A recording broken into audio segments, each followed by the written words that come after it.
নমস্কাৰ, এই মুহূৰ্তত আহি পৰিছে অসমবাসী ৰাজ্যখনে কেইবাটা গুৰুত্বপূৰ্ণ খবৰ। অসমৰ লাখ লাখ ধনী দুখীয়া পৰিয়ালৰ বাবে এটা ডাঙৰ খবৰ। অৰ্থাৎ অহা 10 তাৰিখে অৰুণোদয় আঁচনি 3.0 জৰিয়তে মহিলাসকলৰ বেংক একাউণ্টত 3,000 টকা সোমাব নে নাই সবিশেষ জানিব। লগতে মুখ্যমন্ত্ৰী ডক্টৰ হিমন্ত বিশ্ব শৰ্মাই অৰুণোদয় আঁচনি 3.0 লৈ কৰিলে বৃহৎ ঘোষণা। গতিকে ভিডিঅ'টো সম্পূৰ্ণকৈ চাওক আৰু ভালদৰে বুজি লওক। তবে অলপ ভিডিঅ'টো আৰম্ভ কৰোঁ। আজিৰ প্ৰথমটো খবৰ হৈছে অৰুণোদয় আঁচনি 3.0 জৰিয়তে অহা 10 তাৰিখে ৰাজ্যৰ লাখ লাখ মহিলাৰ বেংকত 3,000 টকা সোমাব নে নাই। লগতে মুখ্যমন্ত্ৰী ডক্টৰ হিমন্ত বিশ্ব শৰ্মাই অৰুণোদয় আঁচনি 3.0 লৈ কি ঘোষণা কৰিলে আগলৈ চাব।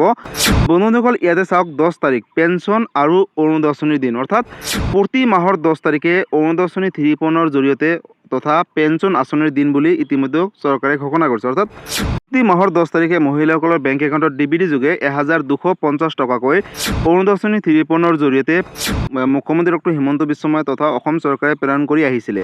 কিন্তু যোৱা কেইমাহমান আগতে 9,000 টকা অৰুণোদয় আঁচনি 3.0 জৰিয়তে মহিলাসকলৰ বেংক একাউণ্টত এককালীন হিচাপেও দিলে।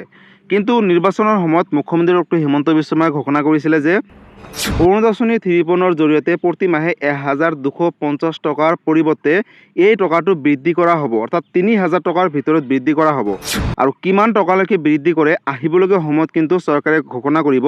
লগতে আজি মুখ্যমন্ত্ৰী ডক্টৰ হিমন্ত বিশ্ব শৰ্মাই পদত্যাগ পত্ৰ প্ৰেৰণ কৰিছে আৰু মুখ্যমন্ত্ৰী পদৰ পৰা ইতিমধ্যে পদত্যাগ কৰিলে। আৰু নতুন চৰকাৰ 11 তাৰিখৰ পিছত হ'ব। আৰু যেতিয়া চৰকাৰ গঠন কৰিব তাৰ পিছতে কিন্তু চৰকাৰে নতুনকৈ ঘোষণা কৰিব যে অৰুণোদয় আঁচনি 3.0 জৰিয়তে মহিলাসকলক 3,000 টকা দিবনে, 2,500 টকা দিবনে, 2,000 টকা দিব, সবিশেষ তথ্য তেওঁলোকে কিন্তু অৱগত কৰিব। গতিকে বন্ধুসকল, অহা 10 তাৰিখে আপোনালোকে অৰুণোদয় আঁচনিৰ জৰিয়তে 1,250 টকা পাবনে নাই চাওক। বন্ধুসকল, যিহেতু এতিয়া কোনো ধৰণৰ চৰকাৰ নাই, অৰ্থাৎ আজিৰে পৰা মুখ্যমন্ত্ৰী ডক্টৰ হিমন্ত বিশ্ব শৰ্মাই মুখ্যমন্ত্ৰী পদৰ পৰা পদত্যাগ পত্ৰ প্ৰেৰণ কৰিছে আৰু পদত্যাগ কৰিলে। গতিকে চৰকাৰ নথকা অৱস্থাত আপোনালোকে 10 তাৰিখে অৰুণোদয় আঁচনিৰ 1,250 টকা নাপাব।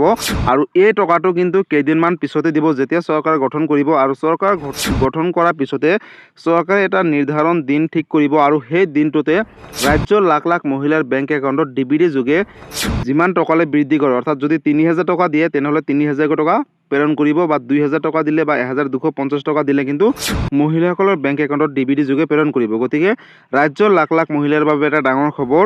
আপোনালোকে 10 তাৰিখে নাপাব অৰুণোদয় আঁচনিৰ জৰিয়তে টকা।